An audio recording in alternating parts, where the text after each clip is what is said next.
A U.S. intelligence source has told the ABC a Chinese company's publication of AI-enhanced satellite images of American bases in the Middle East is helping Iranian forces identify targets.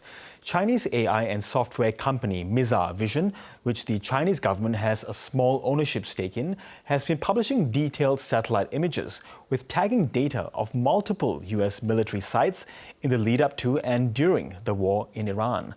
The ABC's Henry Swartz is covering this exclusive story and describes how the Chinese firm is able to obtain sensitive satellite pictures and how Iran has been using them.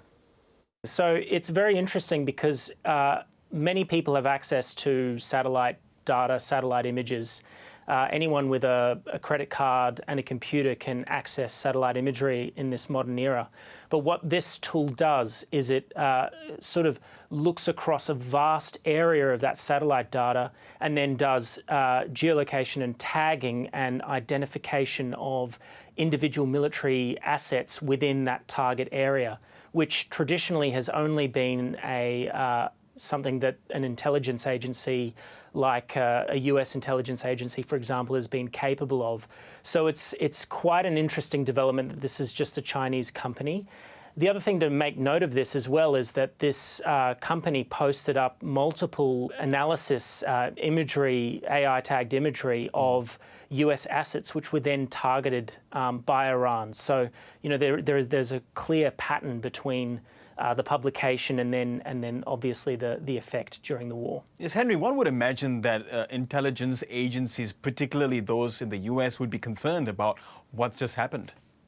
Very concerned. The Defense Intelligence Agency has told the ABC that this is a threat to US forces and by extension US allies, which by the way includes us in the region, because it provides a capability that Iran does not have. Iran does not have sort of a satellite capability like that of the United States or China or Russia.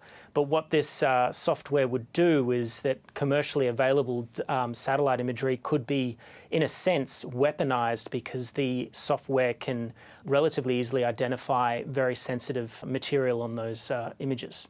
So in that vein, what do we know about the Chinese government's involvement with this company? And does it indicate, China's role in this war? Yeah, my colleague Kathleen and I went into a bit of a deep dive here, but we found that about 5.5–6% of this company is state-owned, which is not a very large proportion. But interestingly, China is has a very all-encompassing censorship regime. And it's very interesting that this company has been posting for many weeks, multiple months actually, quite sensitive material on Weibo and a social media platform, and it's never been, as far as we're aware, censored in any way. So that would indicate to us if there isn't sort of tacit approval by China, then certainly China doesn't seem to be doing anything to, put a stop to this, despite the claims by the Defense Intelligence Agency of the United States that it is actually potentially causing harm to serving US personnel.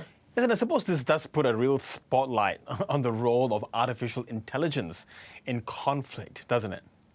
Certainly, and it's a growing issue. There's enormous positive potential with AI, but also there's enormous negative potential with AI, and what we're seeing is an example potentially of how AI can be weaponized and cause significant issues and put at risk, in this case, put at risk US personnel, but also, as we've reported on today, there's 100-odd Australians who are serving in that area in the Middle East, and potentially they're at risk as well. So I think that what we're seeing is the rapid pace at which AI is changing the nature of information warfare. And just finally, what has the Chinese government had to say about this all, given it's got a small stake in that company?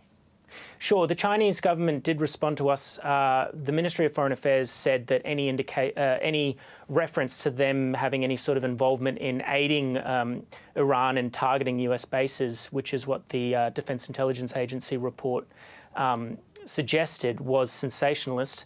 But, we come back to the fact that this company has been posting material that's very sensitive for multiple weeks, including in the week leading up to the conflict, very much zeroing in on US bases and assets. And as far as we can tell, China hasn't been muzzling this sensitive material. So, sometimes actions speak louder than words. Yeah, it's a rather fascinating yet ominous development in this war. Henry Swartz, really appreciate your reporting on this. Thank you so much. Thank you.